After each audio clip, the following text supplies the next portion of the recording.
My twin sister, while sitting 20 feet away from me, sent me a private message to my account about how I should end myself. My mom smirked when I cried. I've been a long-time lurker here, and I just need to vent about this because I am incredibly depressed and I feel alone. I went no contact from my family when I first left for college at 18. It lasted 2 years, and then it eventually went low contact because I felt guilty about not talking to them. My mom was extremely abusive. She would strangle us, punch us in our backs, etc. You know how it goes. She never physically abused us when our dad was around, but the verbal abuse was enough to make him consider leaving her. Because of this, I have severe depression and PTSD, and I had to go on medical leave from college. My mom begged me to come home for around 2 months before I gave in. I missed having a family, and I am so stupid for being weak and giving in. Since I've been back, my mom has been doing weird things. She'll want me to get drunk with her, but I really can't drink alcohol because I'm on Celexa.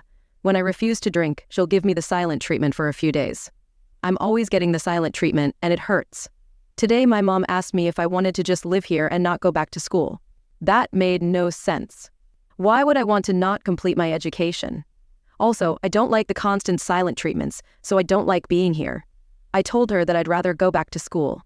She started yelling about how I can just go to the community college here. She started crying about how I didn't love her, and my dad told her to stop being dramatic. My sister came in and asked what happened. When my mom told her, she didn't say anything and just went on her laptop. My twin sister is beyond crazy. She once stalked a man for 6 months because the guy told him that she didn't know what she was talking about and should shut up. She found this guy's identity from a few Reddit comments and started physically mailing him things with death threats. She signed his Reddit username to everything. If I knew she had done this, I wouldn't have come here. My sister then sent me a private message on Reddit that said, "You dumb bitch, I hate you so much. You're a piece of trash and I'm glad you were roped. No one loves you and no one ever will, and how effing dare you make my mom upset. She has been kind to you, and all she wanted was for you to stay here. You're never going to be anything, and I know you've been feeling suicidal, so why stop feeling that way and just go kill yourself? No one will care. Your boyfriend broke up with you last year, and I think that just goes to show that no one cares about you. I hope you get roped again, but I should stop talking before you call the cops on me like you used to do to mom when we were kids. There's so much I'd love to say to you, but I don't want you to go snitching and I don't want to be a bully." As soon as I saw that, I started crying and I told my dad. He said my sister was out of line, but he can't discipline her, and if that's how she feels, she's entitled to feel that way. My mom came in and saw me crying and started laughing uncontrollably. I asked my sister why she would do something like when I have only been nice to her. I sent her like $400 a month when I was in school because my parents are poor. I deleted my account immediately, and my sister said that she found my account because she put a tracker on my laptop. My dad only said that it wasn't nice. I have no idea how to cope with this. My cousin said that I can move in with them next month when they get back in the country, but that's such a long time away. Update 1. My hands are shaking, but I am on the way to a domestic violence shelter. I am very afraid. The family who was going to take me in said that my mom asked them not get involved and they don't want to make her mad. She didn't even have to know I was there. My entire family has known about the abuse, and they tell me it's awful but have never done anything. I look a mess because it all happened fast. An object was thrown at me and nasty things were said. My life was threatened. I didn't even have time to shower yet. I am at the ER getting my medicine. The domestic violence shelter is paying for it. I'm afraid of getting judged because I actually rolled out of bed and look awful. But I had to escape. The shelter only gives me 30 days, so at my job interview I think I'll be honest and tell them I really need the job because I'm in a shelter. It's at a cinema, so that would be nice. My friend and her parents live in my college town and said I could stay there. I just have to buy my ticket. Thanks for the encouragement, and I hope things will be okay for me. Edit. My dad keeps sending me texts telling me to call him immediately. I am not going to do that. Final update. Wow, so it's been nearly 3 years since I posted on this forum, desperate for help. For some reason, these posts just popped into my head after all this time, and rereading them, I just want to hug my former self because I had forgotten how bad things were. I also want to hug all of you for helping me. I wrote down the advice you gave me and I used it. I really did. I may be a little vague to continue to preserve my identity. So here goes the last update to this saga. And it's a happy one. The shelter that I stayed in was very nice and brand new. The staff told me how cramped the other one was, so I'm very lucky that I arrived when I did. After the first day, my nerves relaxed and I could just breathe. There were about 7 other women there and we each had our room with a nice bathroom. I was the youngest there and the other women gave me advice about life and they even did my makeup for interviews. We each took turns cooking per the rules and we developed a nice rapport. The The staff was so amazing, and they also talked to me about life. I felt so safe at this place because of the security. Oh, I almost forgot. A church group came to give quilts they had made for us, and I still have mine. Sometimes I snuggle with it and think of how far I've come. I love that quilt, and I wash it very carefully.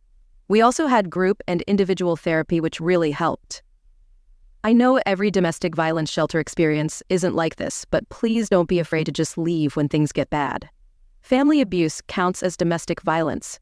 I was able to find a job that paid more than the movie theater offered, and I told them that I didn't plan on going back to school in the future. Yes, it was a lie, but there was no way I could afford rent by working at a movie theater.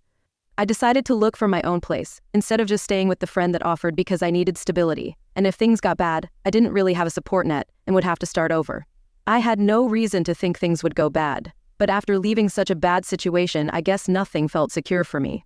I rented a room, and my roommate was never home because he was a truck driver. I didn't feel very comfortable staying with an older man I didn't know, but I had very few options. He was very nice, and because our schedules never aligned, we left each other goodbye notes since we couldn't do it in person. I still have his note. I did go back to school the next semester when my medical leave was over, but not at my original school. I felt like I needed a fresh start, and my family knew about the old school anyway, so I applied to different schools. I got into a great school. I told my story of everything I had survived in the essay. When my sister told me that I wasn't going to be anything, she was wrong, and I think she knew she was wrong in her assessment of me. I graduated this year, and I have stability that I've never known before.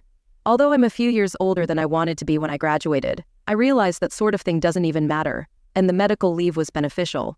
I just got engaged to a lovely man with a lovely family. They always tell me they're my family, and I'm so close with my future mother-in-law. I had food poisoning for the first time a few days ago, and my fiancé left the house at 2:00 a.m. to get Pedialyte just to make sure I was hydrated. And when I felt like I was never leaving the bathroom, he told me he was going to make lentil soup for me. I didn't have to ask or even say anything. When I was kid and vomiting blood, my mom told me to go back to sleep. It feels nice to be treated this way, and sometimes I catch myself saying, "You don't have to," when he tries to do something nice to me. Anyway, he has 6 siblings, and they're like the siblings I never had. I learned to value myself and put myself first. I wasn't loved a child, and so I do things for myself that I didn't get. No one made me feel special, so I do it myself. I make it a point to buy flowers for myself weekly. A therapist recommended this to me, and it makes a difference. No one cared that I was sick as a child, so I make sure that I rest and relax without disruptions when I'm sick. No one valued my personal time or space, so I have days where I don't even answer my phone and just spend time with myself. Things like that. Thanks again to everyone for helping me. When I made that last update, I was crying, and I really didn't think I was going to be okay. I was headed to a shelter with a 30-day stay, and I thought there was no way anything beneficial could happen in 30 days. I was very depressed and hopeless, and I had no idea things would have gone in such a positive direction.